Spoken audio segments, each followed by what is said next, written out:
Salam, perkenalkan nama saya Katarina Marian Pepa.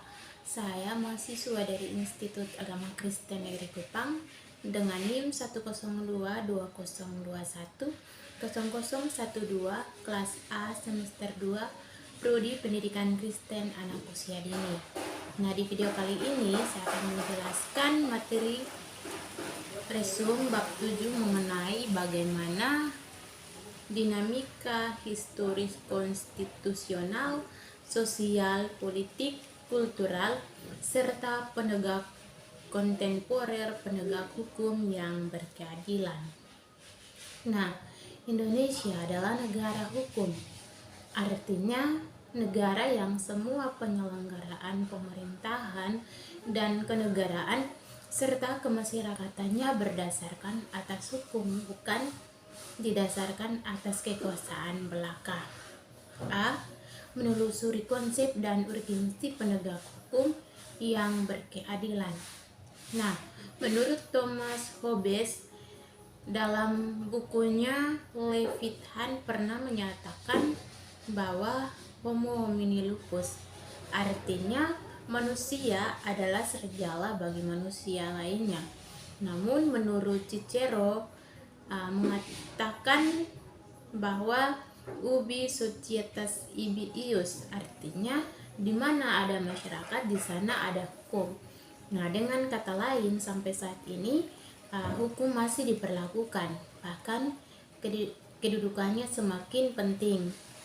Nah, upaya penegak hukum di suatu negara sangat erat kaitannya dengan tujuan negara. Jadi, menurut teori Kanrebuk tentang negara hukum ini dikenal luas dengan nama teori negara kesejahteraan. Nah, Negara Kesatuan Republik Indonesia atau NKRI adalah negara hukum. Artinya, negara yang bukan didasarkan pada kekuasaan belaka, melainkan negara yang berdasarkan atas hukum. Artinya semua persoalan kemasyarakatan, kewarganegaraan, pemerintahan atau kenegaraan harus didasarkan atas hukum. Nah, dari bunyi alinea keempat pembukaan Undang-Undang Dasar 1945 ini dapat didefinisikan bahwa tujuan negara Republik Indonesia pun memiliki indikator yang sama sebagaimana yang dinyatakan dalam Kanrebuk, yakni yang pertama, melindungi segenap bangsa Indonesia dan seluruh tumpah darah Indonesia. Yang kedua, memajukan kesejahteraan umum. Ketiga, mencerdaskan kehidupan bangsa. Dan keempat, ikut melaksanakan ketertiban dunia yang berdasarkan perdamaian abadi dan keadilan sosial. Nah, Undang-Undang Nomor 48 Tahun 2009 juga tentang kekuasaan kehakiman.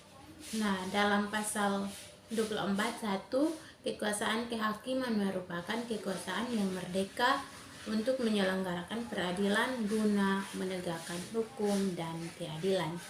Yang kedua, kekuasaan kehakiman menurut Undang-Undang Dasar Republik Indonesia merupakan kekuasaan yang merdeka yang dilakukan oleh sebuah Mahkamah Agung dan peradilan yang berada di bawahnya dalam lingkungan peradilan umum, lingkungan peradilan agama, lingkungan peradilan militer, lingkungan peradilan tata usaha negara, dan oleh sebuah Mahkamah Konstitusi.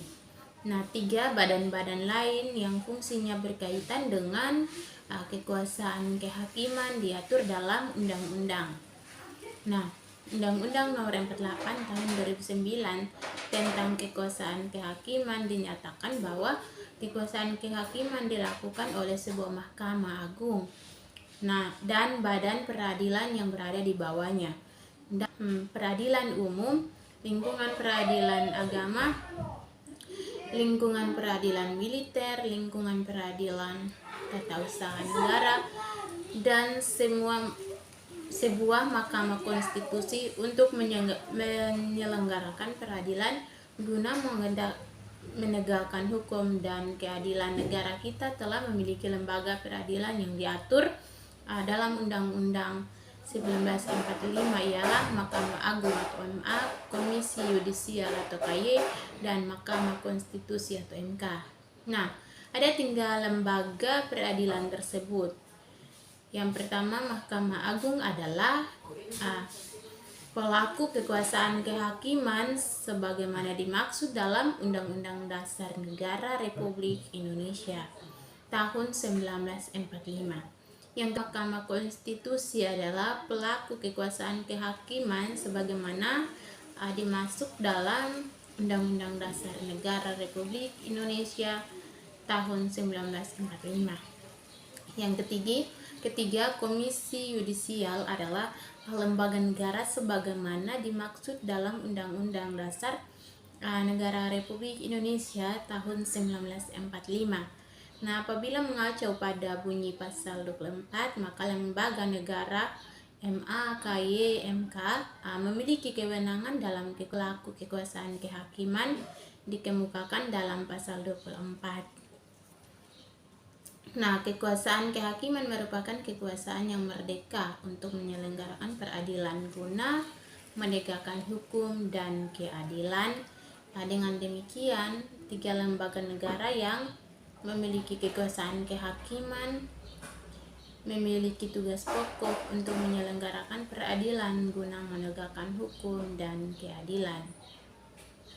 Nah, dalam teori jua negara pada umumnya ada 4 fungsi negara yang dianut oleh negara-negara di dunia. Yang pertama, melaksanakan ketertiban dan keamanan. Yang kedua, mengusahakan kesejahteraan dan kemakmuran rakyatnya. Yang ketiga, mempertahankan, dan keempat, menegakkan keadilan. Nah, pelaksanaan fungsi keempat ini yakni menegakkan keadilan fungsi negara yang dalam bidang peradilan dimaksudkan untuk mewujudkan adanya kepastian hukum. Nah, fungsi ini dilaksanakan dengan berlandaskan pada hukum dan melalui badan-badan peradilan yang didirikan sebagai tempat mencari keadilan. B. Menanyakan mengapa diperlakukan penegak hukum yang berkeadilan. Nah, penegak hukum ini hampir setiap media massa baik elektronik maupun cetak menayangkan masalah pelanggaran hukum, baik terkait masalah penegak hukum yang belum memenuhi rasa keadilan masyarakat maupun masalah pelanggaran HAM dan KKN. Nah, ada beberapa di antara yang berkaitan dengan masalah penegak hukum adalah yang pertama, perilaku warga negara khususnya oknum aparatur negara banyak yang belum baik dan terpuji, seperti masih ada praktik KKN, praktik suap, perilaku pramisne, dan perilaku lain yang tidak terpuji. Nah, masih ada potensi konflik dan kekerasan sosial seperti SARA, tawuran, pelanggaran HAM, notoris, dan lain-lain. Nah, maraknya kasus-kasus dikenali sosial dan hukum yang belum diselesaikan dan ditangani secara tuntas. Nah, penegak hukum yang lemah karena hukum bagaikan pisau yang tajam ke bawah tetapi tumpul ke atas, dan pelanggaran oleh wajib pajak dan penegak hukum dalam bidang perpajakan. C. Mengambil sumber historis, sosiologi, politis tentang penegak hukum yang berkeadilan di Indonesia. Nah, menurut Gustav Redup, seorang ahli filsafat Jerman, dalam Sidikono Meriksono menyatakan bahwa untuk menegakkan hukum ada 3 unsur yang selalu diperhatikan, yaitu yang pertama, keadilan merupakan unsur yang harus diperhatikan dalam menegakkan hukum. Artinya bahwa dalam pelaksanaan hukum, para aparat penegak hukum harus bersikap adil. Pelaksanaan hukum yang tidak adil akan mengakibatkan kekerasan masyarakat sehingga wibawa hukum dan aparatnya akan luntur di masyarakat. Nah, apabila masyarakat tidak peduli terhadap hukum, maka ketertiban dan ketentraman masyarakat akan terancam, yang pada akhirnya akan mengganggu stabilitas nasional.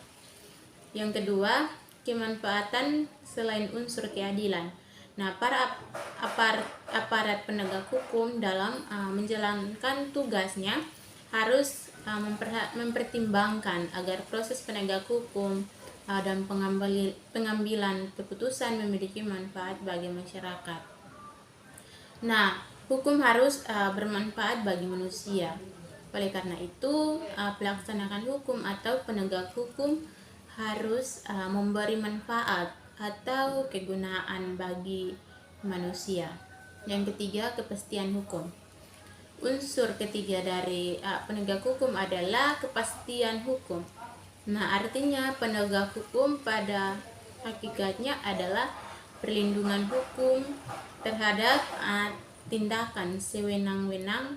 Adanya kepastian hukum memungkinkan seseorang akan memperoleh sesuatu yang diharapkan. Misalnya, seseorang yang melanggarkan hukum akan dituntut bertanggung jawab atas perbuatannya itu melalui proses pengadilan, dan apabila terbukti bersalah akan dihukum. Nah, dalam upaya mewujudkan sistem hukum nasional yang bersumber pada Pancasila dan Undang-Undang Negara Republik Indonesia tahun 1945, bukan hanya diperlukan pembaharuan materi hukum, tetapi lebih penting adalah pembinaan aparatur hukumnya sebagai pelaksanaan dan penegak hukum. 1. Lembaga penegak hukum. Untuk menjalankan hukum sebagaimana mestinya, maka dibentuk beberapa lembaga aparat penegak hukum, yaitu antara lain kepolisian. Kepolisian adalah alat negara penegak hukum yang terutama bertugas memelihara keamanan dan ketertiban di dalam negeri. B. Kejaksaan dalam kaitannya dengan pelaksanaan atau penegak hukum. Nah, kejaksaan berduduk sebagai lembaga pemerintahan yang melaksanakan kekuasaan negara di bidang penuntutan. C. Kehakiman. Kehakiman merupakan suatu lembaga yang diberi kekuasaan untuk mengadili, ataupun hakim adalah jabatan peradilan negara yang diberi wewenang oleh undang-undang untuk mengadili. Nah, menurut pasal 1 Undang-Undang Nomor 8 Tahun 1981 tentang Undang-Undang Hukum Acara Pidana atau KUHP, mengadili adalah serangkaian tindakan hakim untuk menerima, memeriksa, dan memutuskan perkara pidana berdasarkan atas asas bebas, jujur, dan tidak memihak di bidang pengadilan dalam hal cara diatur undang-undang tersebut. 2. Lembaga peradilan.